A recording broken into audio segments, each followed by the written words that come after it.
Hello everyone, आज मैं SSC GD 2024 का जो तैयारी करने वाले बच्चे हैं उनके लिए वीडियो लेकर के आई हूँ स्पेशली। और ये मेरा वीडियो आप लोगों की लास्ट मंथ की स्ट्रेटजी है। हाँ, मैं आपको स्टार्टिंग में ही बता देती हूँ, ये उन लोगों के लिए नहीं है जिन लोगों ने बिल्कुल भी पढ़ाई नहीं करी है। अगर वो चाहते हैं कि एक मंथ में जैसे पूरा सिलेबस कवर हो तो ये पॉसिबल नहीं हो पाता है। मैं आपको जो रियलिटी है वही मैं आपको बोलूँगी। जो पहले से जिन बच्चों की प्रिपरेशन है उनको मैं लास्ट मंथ स्ट्रेटजी उन लोगों के लिए लेकर के आई हूँ, और इसमें आप अपनी तरफ से भी कुछ की पॉइंट्स ऐड कर सकते हैं। ये मेरा बेसिक, मैं आपको कुछ चीज़ें बता रही हूँ जो आप लास्ट के मंथ में कर सकते हैं, जिससे आप अपने प्रिपरेशन को और बेहतर तरीके से कर सकें और अब फाइनल सिलेक्शन तक आप पहुँच पाएँ। तो इस चीज़ के लिए मैं आपको कुछ चीज़ें हैं वो मैं आप लोगों को बताऊँगी। जैसे मैंने कुछ पॉइंट्स हैं वो प्रिपेयर किए हैं, आप लोग वो देख सकते हैं। तो हम पहले पॉइंट से स्टार्ट करेंगे कि एसएससी जीडी के लिए आपको अभी जो लास्ट के लगभग 30 to 35 डेज़ के करीब बच गए हैं, है ना। 25 फेब से आपके एग्जाम स्टार्ट है। तो अभी आप लोगों को सबसे पहले एक जो फर्स्ट पॉइंट है, आप लोगों को क्या करना है कि डेली एक मॉक देना है। ये आपको 100%, इस चीज़ में बिल्कुल भी आपको लापरवाही नहीं करनी है कि नहीं आज मैं स्किप कर देता हूँ, कल मैं मॉक दे लूँगा, या फिर आज नहीं कल 2 दे लूँगा, आप एक दिन स्किप कर देते हैं। नहीं, ये बिल्कुल भी ऐसा टाइम नहीं है कि आप स्किप करें। डेली आपको बिल्कुल कंसिस्टेंसी बना के रखनी है। डेली मॉक टेस्ट देना है, मिनिमम आपको एक मॉक टेस्ट देना है। अगर आप 2 देना चाहते हैं आप 2 भी दे सकते हैं, बट आप एक मॉक का टारगेट लेके चले। एक मॉक आपको डेली 100% देना है। प्लस में मॉक देना ही नहीं है, उसका एनालिसिस भी आपको करना है, और एनालिसिस है वो बहुत ज़रूरी है, क्योंकि एनालिसिस के अगर आप मॉक टेस्ट देके उसको छोड़ दोगे तो आपको उससे कोई बेनिफिट नहीं होंगे। बट अगर उसका एनालिसिस करेंगे तो आपको आपकी जो मिस्टेक्स हैं वो आपको समझ में आएंगी, और आप अगले वाले मॉक में और इम्प्रूव करेंगे। हर एक दिन जो आप मॉक्स देते हैं उनमें आपको इम्प्रूव करना है। तो आपको ये फर्स्ट पॉइंट है, ये आपको क्लियर हो गया होगा बिल्कुल। और अब हम दूसरा पॉइंट हमारा देखते हैं। तो आप लोग उसमें हम चारों सब्जेक्ट्स को डिस्कस करेंगे एक करके कि आपको मैथ्स की, इंग्लिश की, रीजनिंग की और जीके और जीएस की किस तरीके से प्रिपरेशन करनी है। जैसे आप लोगों को पता है आपका मैथ्स का जो सिलेबस है वो इतना वास्ट नहीं है। तो आप जैसे लास्ट के मंथ में आप उसको, ये नहीं है कि आपने कुछ नहीं पढ़ा तो आप कोर्स कर सकते हैं, बट आपको उसको क्या करना है, उसके बेसिक्स जो हैं, हर एक चैप्टर के जो बेसिक्स हैं, प्लस में जो फॉर्मूला हैं वो आपको पढ़ने हैं।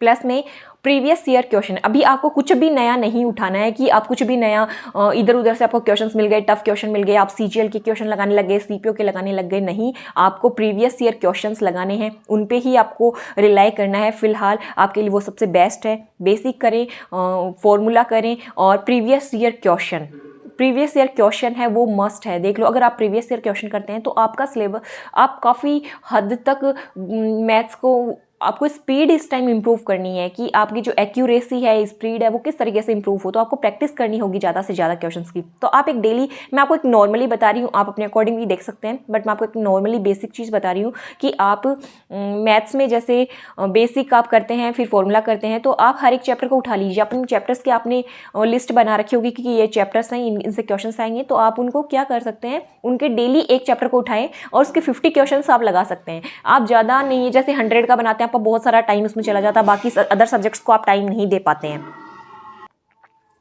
सो आप 50 क्वेश्चंस हैं वो इजीली कर सकते हैं। आप 50 क्वेश्चंस का एक टारगेट रखें, जैसे 2 आवर आपको लेके चलना है, इसमें मैं आपको 50 क्वेश्चंस करने हैं 1 आवर का। आपका जैसे भी आपका शेड्यूल बैठता हो, जैसे भी आपको लगता हो, आप उस अकॉर्डिंग उसको कर सकते हैं। तो आपको 50 क्वेश्चंस नॉर्मली आपको डेली सॉल्व करने हैं। अगर आप 30 डेज़ ये करते हैं तो आप मिनिमम आप 1500 क्वेश्चन सॉल्व कर लेते हैं। ये भी एक बहुत अच्छा पॉइंट है, और अगर आप 100 करते हैं तो आपके लिए और भी ज़्यादा बेनिफिशियल है। तो बट मैं आपको एक नॉर्मली आप टारगेट दे रही हूँ, आप अपने अकॉर्डिंग्स को सेट कर सकते हैं। देखो, किसी का पोटेंशियल कितना होता है, किसी का पोटेंशियल ज़्यादा होता है, तो आपको ये देखना होगा कि आपका पोटेंशियल कितना है। आप उस अकॉर्डिंग ही चीज़ों को लेकर के चलें, वो आपके लिए ज़्यादा फायदेमंद होगा। अभी हम सेकंड चीज़ पे आते हैं, इंग्लिश पे। तो इंग्लिश में अभी आपको क्या करना है, जैसे आपने ग्रामर आपने कर ली होगी, तो ग्रामर के रूल्स हैं वो आपको रिवाइज करने हैं। आप इसमें 120 रूल्स ऑफ ग्रामर का वीडियो यूट्यूब पे पड़ा है, मैं आपको उसका लिंक भी शेयर कर दूंगी, आप उसको देख सकते हैं लास्ट के टाइम में। जिन्होंने रूल्स, जिनको ऐसा लगता है कि नहीं मुझे पढ़ना है, तो आप वो वीडियो देख सकते हैं अभी लास्ट के डेज़ में, वो भी आपके लिए बेनिफिशियल है। और प्लस में आपको वोकेब का रिवीजन करना है, और वोकेब में आपको क्या करना है, 5 ईयर का प्रीवियस ईयर करना है आपको। प्लस में जो भी आपका प्रीवियस ईयर क्वेश्चंस हैं जैसे ग्रामेटिकल के, वो आपको एरर के, वो आपको रिवाइज करने हैं। आपको कुछ भी नया नहीं पढ़ना है, आपको प्रीवियस ईयर पे रिलाई करना है सबसे ज़्यादा। जैसे आप 2018 के बाद का कर सकते हैं। अगर आपको 2018 के बाद का आपको लगता है थोड़ा लंबा हो गया, तो आप 2020 के बाद का तो श्योरली आपको करना ही करना है। ओके, तो आपको इस चीज़ का बिल्कुल ध्यान रखना है। जैसे वोकेब को आपको बिल्कुल रिवाइज करना है। ओके, अब रीजनिंग का है, तो रीजनिंग में जैसे पता है, रीजनिंग आप नॉर्मली आप सब लोग कर लेते हैं, तो उसमें आपको कुछ प्रॉब्लम, अगर अभी भी कुछ इश्यू आ रहा है, कोई टॉपिक में आपको प्रॉब्लम है, तो आप उस टॉपिक का वीडियो आप देख सकते हैं। उसका आप उसके नोट्स जो हैं आपको कहीं से मिले होंगे, कोचिंग आपने ली होगी या फिर आपने खुद ने पढ़ाई करी होगी, तो आप उस नोट्स को पढ़ सकते हैं। प्लस में आप जिन जिन टॉपिक्स में आपको प्रॉब्लम आ रही है, आप PYQ एक लगा सकते हैं। अदरवाइज आप रीजनिंग में एक काम कर सकते हैं, जैसे टेक्स्ट बुक से आप डेली एक मॉक, जो सेक्शनल मॉक्स होते हैं उसमें एक सेक्शनल मॉक उठाइए रीजनिंग का, और वहाँ से आप डेली उसके 2 सेक्शनल मॉक दे लो, तो आपके 50 क्वेश्चंस वहाँ से हो जाएंगे। तो उसमें सारे टॉपिक्स भी कवर हो जाते हैं। तो आपको भी फिर आप उनको एनालाइज करें कि आपकी कुछ मिस्टेक्स उसमें हो रही हैं क्या, तो आप वो देख सकते हैं। ओके, इस तरीके से आप रीजनिंग की प्रिपरेशन कर सकते हैं। फिर जीके या जीएस की है, तो जीके और जीएस देखो वास्ट सब्जेक्ट होता है। अभी लास्ट के डेज में आपको क्या करना है, जो नॉर्मली आपको लगता है आप उन चीज़ों को रिवाइज करें। जैसे आपके पास जब आपके नोट्स होते हैं, तो आप उनको बहुत इजीली रिवाइज कर सकते हैं इतने कम समय में, क्योंकि नोट्स के बिना अगर आप पूरा बुक को रिवाइज करने जाओगे, तो आप आपके लिए थोड़ा टफ होता है वो। बट आपके नोट्स खुद के होते हैं, तो आप उसको रिवाइज कर सकते हैं। और जिन्होंने अभी, हाँ, उन लोगों के लिए भी है जिन्होंने अभी जीके जीएस को अवॉइड करा है, तो आप लोगों के लिए बिल्कुल सही नहीं है, आपको अवॉइड नहीं करना है, क्योंकि कट ऑफ आप देख पा रहे होंगे बहुत हाई जा रही है हर एक चीज़ों में। तो आपको जीके में कुछ स्कोर तो आपको करना ही पड़ेगा, ये मस्ट है। तो आपको क्या करना है, रिवाइज करने हैं नोट्स को। और अदरवाइज आपको जो कुछ सब्जेक्ट्स हैं, जैसे आप हिस्ट्री पॉलिटी पढ़ सकते हैं, हिस्ट्री के मॉडर्न हिस्ट्री और मिडाइवल हिस्ट्री पढ़ सकते हैं। साथ में आप बायोलॉजी का सेक्शन आप पढ़ लें। जैसे कुछ सेक्शंस हैं जो आप कवर कर सकते हैं। स्टैटिक जीके की PDF आप जो टेलीग्राम पे बहुत सारे लोगों ने शेयर कर रखी है, मैं भी आपको कर दूंगी, पहले भी करी हुई है, आप उसको कर सकते हैं। और प्लस में आपको क्या करना है, करंट अफेयर है वो आपको लाइव बिल्कुल भी नहीं देखना है, डेली के नहीं पढ़ने हैं। आपको करंट अफेयर 6 मंथ का कंपाइलेशन मिल जाएगा, जैसे 1 मंथ का कंपाइलेशन की 6 PDF मिल जाए 6 मंथ की, वो आप कर सकते हैं। और करंट अफेयर को जरूर करें, उसको कम से कम एक मंथ की आप 3 से 4 बार करें, ताकि वो बिल्कुल अच्छे से हो पाए, है ना। तो आप लोगों को जीके और जीएस में ये करना है, ये आपके लिए काफ़ी अच्छा आउटपुट लेके आएगा। ओके, अब कुछ और पॉइंट्स हैं जो आपको बिल्कुल ध्यान में रखने हैं। जैसे है ना, जो मैं आप लोगों को बताऊंगी, कुछ पॉइंट्स आपके लिए मैं और शेयर कर रही हूँ, जैसे जो भी आपको ध्यान में रखने चाहिए, और कुछ चीज़ें हैं जो आपको अपने एग्जाम के लास्ट डेज में आपको बिल्कुल अवॉइड करनी चाहिए। ठीक है, इसमें सबसे पहला पॉइंट है, जो कि नई बात नहीं है, मैं पहले भी इस वीडियो में आपको बता चुकी हूँ, कुछ भी नया नहीं पढ़ना है, ये बिल्कुल ध्यान में रखना है। सेकंड पॉइंट है, सेट योर ऑन टारगेट्स, आपको किसी के भी टारगेट्स पे नहीं जाना है। नॉर्मली आप एक आइडिया ले सकते हो, जैसे मैंने आपको बताया कि आप अपने पोटेंशियल के अकॉर्डिंग बनाएंगी। जैसे मैथ्स में आप 50 क्वेश्चन कर पा रहे हैं, तो 50 का टारगेट बनाएं।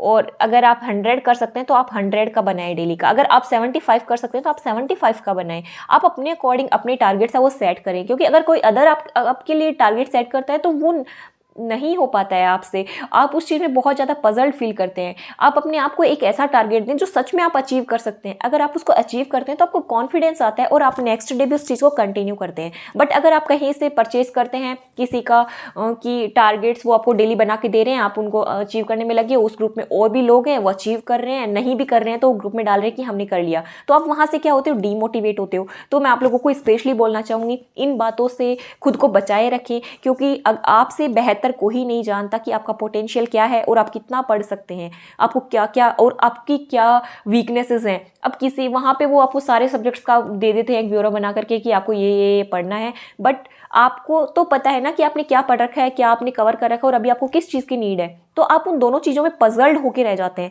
जो कि आपको बिल्कुल भी नहीं रहना है।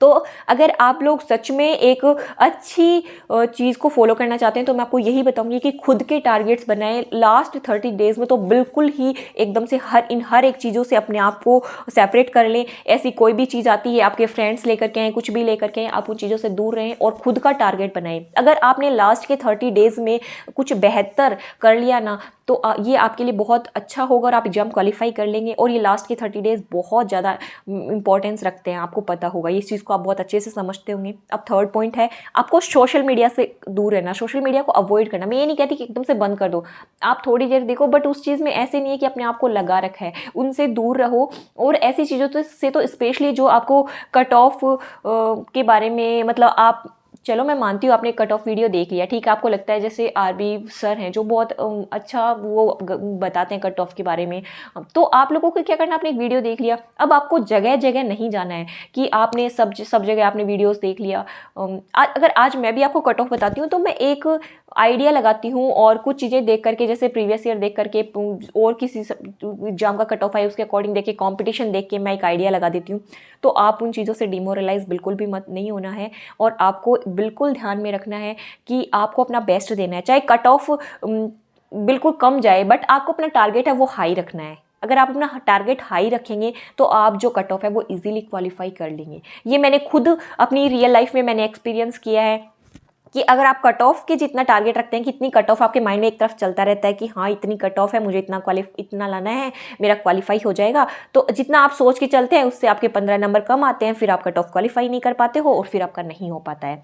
तो इसलिए मैं आपको एक बहुत ही इस चीज़ के लिए अच्छी एडवाइस दे रही हूँ, क्योंकि मेरे साथ मेरी लाइफ में मैंने बहुत इस चीज़ को एक्सपीरियंस किया है कि मैं हमेशा देखती थी कि अच्छा सीजीएल की कट ऑफ इस बार इतनी रही है तो मुझे है ना इतना स्कोर चाहिए मुझे, फिर मैं जो टारगेट मैं रखती फिर उससे मेरे 15 नंबर 20 नंबर कम आ जाते हैं, क्योंकि एग्जाम में ऐसा होता है और फिर वहाँ पे आप क्वालिफाई नहीं कर पाते हो, फिर आप निराश होते हो। तो मैं बिल्कुल भी नहीं चाहती हूँ कि आप जो मेरे भाई बहन हैं वो निराश हों। तो आप लोगों को बिल्कुल इस चीज़ का ध्यान रखना है कि इन चीज़ों को बिल्कुल अवॉइड करना है। ओके, अब फोर्थ पॉइंट है कॉन्फिडेंस प्लस मोटिवेशन। ये सब कुछ जो पहले से बता रही हूँ उसमें ही ये ऐड होता जा रहा है। कॉन्फिडेंस, आपको खुद पे कॉन्फिडेंस होना चाहिए।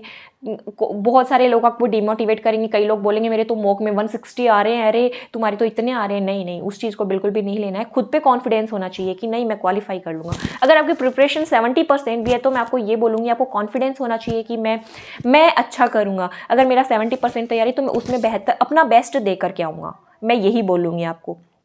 और मोटिवेशन तो आप खुद ही हैं अपने आप के लिए। आपकी फैमिली आपका सबसे बड़ा मोटिवेशन है। अपनी माँ को, अपने पापा को, अपने भाई बहनों को देखें, वो आपके लिए एक बहुत बड़ा मोटिवेशन है। आने वाले समय के बारे में जब आप देखते हैं तो वो भी बहुत बड़ा मोटिवेशन आपके लिए होता है। ये सारी चीज़ें जो, और कुछ भी हो, एनीथिंग एल्स जो आपके जीवन में आपको मोटिवेट करती है, आप उन चीज़ों को अपने माइंड में रख सकते हैं।